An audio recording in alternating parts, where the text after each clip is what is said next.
हाय, मैं हूं नितिन गोस्वामी, आपका पार्थ, और लेके आया हूं बहुत ही खास इंसान, मेरे फेवरेट, जिनका नाम है निखिल मिश्रा।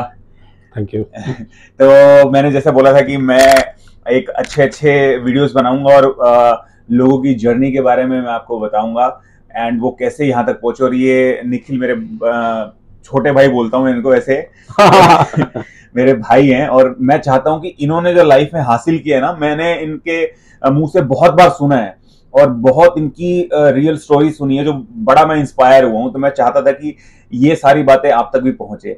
तो मैं ज्यादा नहीं बोलता, शुरू करते हैं निखिल जी के साथ। तो निखिल जी बताइए अपने बारे में सब कुछ। हेलो एवरीवन, मेरा नाम निखिल मिश्रा है और मैं प्रयागराज से हूँ। निखिल जी, आप ये बताओ कि बॉम्बे में आना कैसे हुआ आपका सबसे पहले वेल, बॉम्बे में मैं आया था, मेरे एक रिलेटिव थे, उनकी शादी में आया हुआ था। अच्छा, तो इससे पहले आप प्रयागराज में थे, आपकी स्कूलिंग सब वहीं से हुई? हाँ, स्कूलिंग कॉलेज सारा कुछ मेरा प्रयागराज से हुआ है। तो पहले इलाहाबाद था, भी प्रयागराज हो गया। हाँ हाँ, अच्छा। तो फिर वहां से बॉम्बे आप शादी में आए किसी की, और फिर यहीं शिफ्ट हो गए? हाँ, क्योंकि मैंने बहुत लोगों से सुना हुआ था मुंबई के बारे में, और खुद मेरा भी एक ड्रीम था कि मुंबई चलूं, देखूं कैसा है क्या है। और लकीली मुझे ये चांस मिला आने का, तो मैं बॉम्बे आ गया और मुंबई मुझे बहुत पसंद आया, तो मैं यहीं पे रुक गया। तो बॉम्बे को जब सब लोग बोलते हैं कि मैं बॉम्बे बोल रहा हूँ, मुंबई बोल रहे हैं, मेरी आदत है बॉम्बे बोलने की, कोई बात नहीं। तो बॉम्बे को बोलते हैं कि यहाँ सपनों की नगरी है जी। मैं भी एक्टर बनने आया था, मैं एक्टर बन रहा हूँ धीरे धीरे, आप लोग मुझे देख ही रहे हैं।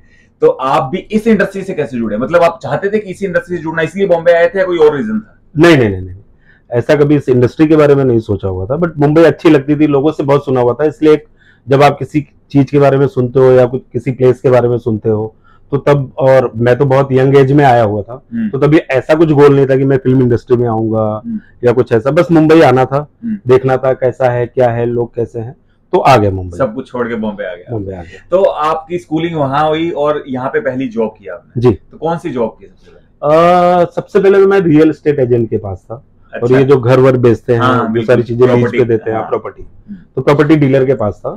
और मोस्टली उनका जो काम होता था वो अंधेरी और जुहू के जो एरियाज है, जो बिग बिग बिग मतलब पॉश एरिया, जुहू को बोलते हैं, हाँ, वहां पे काम कर रहा था। हाँ।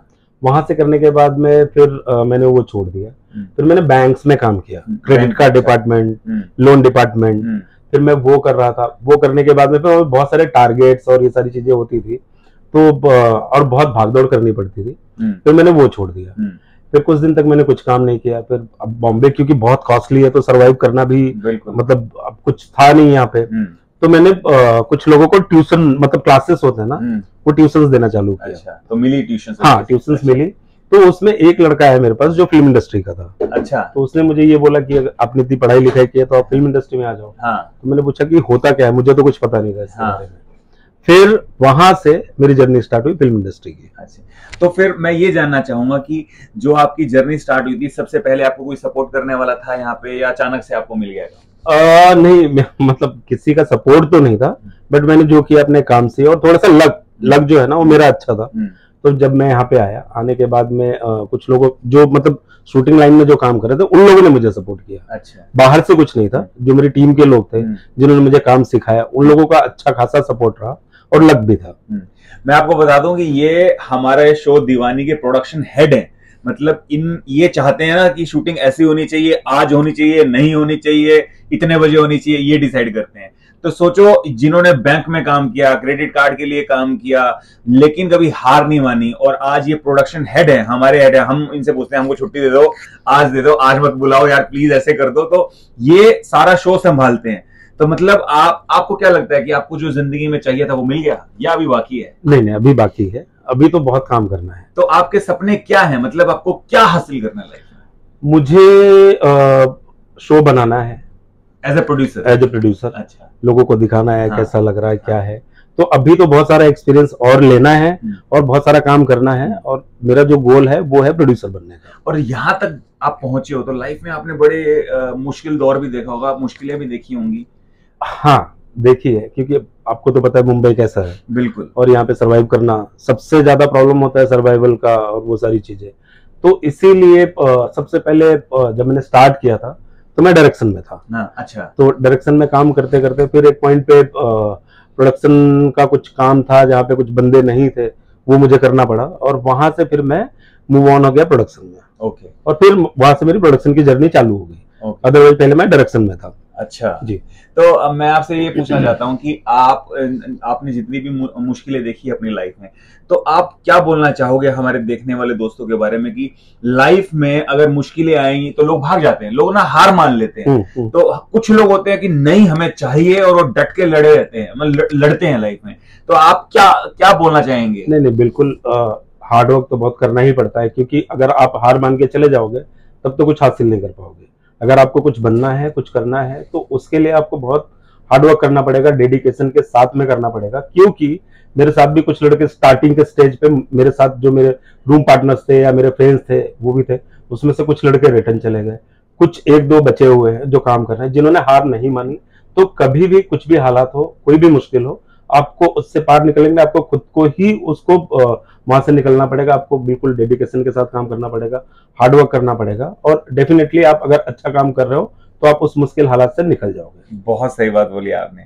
और सबसे बड़ी बात जो आपने मुझे बताई थी, मुझे याद है, जैसे इन्होंने 2 या 3 बार बोला है कि बॉम्बे में सरवाइव करना बहुत मुश्किल है। इन्होंने बहुत बैंक में काम किया, क्रेडिट कार्ड के लिए काम किया, डायरेक्शन में आए, फिर आज ये प्रोडक्शन हेड है और आज इनका खुद का घर है बॉम्बे में।